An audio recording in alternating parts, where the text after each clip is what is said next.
ಹೇಳಿಕೆಗೆ ಅಧಿಕಾರಿಗಳ ಲಕ್ಷಾಂತರ ಬೆಲೆ, ಬಡ ಅರ್ಜಿದಾರನಿಗೆ ಶಾಕ್ ನೀಡಿದ ಉಳೇನೂರು ಗ್ರಾಮ ಪಂಚಾಯತ್.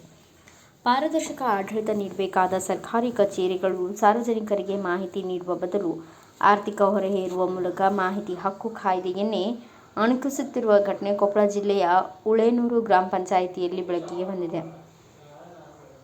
ಗಂಗಾವತಿಯ ರಮೇಶ್ ಜೋಗಿನ ನಾಯಕ್ ಎಂಬುವರು ಉಳೇನೂರು ಗ್ರಾಮ ಪಂಚಾಯಿತಿಯಲ್ಲಿ 2022ರಿಂದ 2026ರವರೆಗಿನ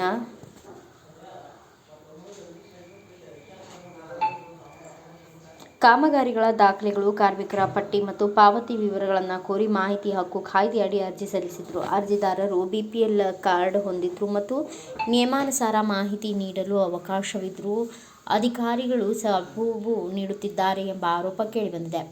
ಲಕ್ಷಾಂತರ ರೂಪಾಯಿ ಡಿಡಿ ನೀಡಲು ಸೂಚನೆ.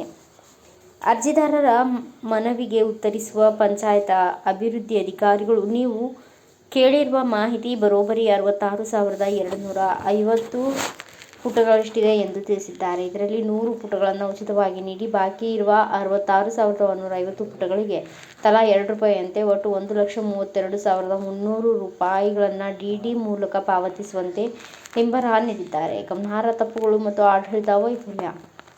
ದಿನಾಂಕದ ಎಡವಟ್ಟು. ಅಧಿಕಾರಿಗಳು ನೀಡಿದ ಪತ್ರದಲ್ಲಿ ದಿನಾಂಕವನ್ನು 24/4/2024 ಎಂದು ನಮೂದಿಸಲಾಗಿದೆ. ಇನ್ನು ಅಧಿಕಾರಿಗಳ ಬೇಜವಾಬ್ದಾರಿತನಕ್ಕೆ ಸಾಕ್ಷಿಯಾಗಿದೆ. ಡಿಜಿಟಲ್ ಮಾಹಿತಿ ನಿರಾಕರಣೆ. ಇಂದಿನ ಡಿಜಿಟಲ್ ಯುಗದಲ್ಲಿ ಇಷ್ಟೊಂದು ದೊಡ್ಡ ಪ್ರಮಾಣದ ಮಾಹಿತಿಯನ್ನು ಇಮೇಲ್ ಅಥವಾ ಸಿಡಿ ಮೂಲಕ ಅತ್ಯಂತ ಕಡಿಮೆ ವೆಚ್ಚದಲ್ಲಿ ನೀಡಲು ಅವಕಾಶವಿದ್ದರೂ ಬೇಕೆಂದೇ ಲಕ್ಷಾಂತರ ರೂಪಾಯಿ ಕೇಳುತ್ತಿರುವುದು ಮಾಹಿತಿ ನೀಡುತ್ತಿರುವುದರಿಂದ ತಪ್ಪಿಸಿಕೊಳ್ಳಲು ತಂತ್ರ ಎಂದು ಅರ್ಜಿದಾರರು ದೂರಿದ್ದಾರೆ. ಬಿಪಿಎಲ್ ಕಾರ್ಡ್ ನಿರ್ಲಕ್ಷ್ಯ. ಬಡತನ ರೇಖೆಗಿಂತ ಕೆಳಗಿರುವ ಅರ್ಜಿದಾರರಿಗೆ ಮಾಹಿತಿ ನೀಡುವಲ್ಲಿ ರಿಯಾಯಿತಿ ನೀಡಬೇಕೆಂಬ ನಿಯಮವಿದ್ದರೂ ಅದನ್ನು ಗಾಳಿಗೆ ತೂರಲಾಗಿದೆ.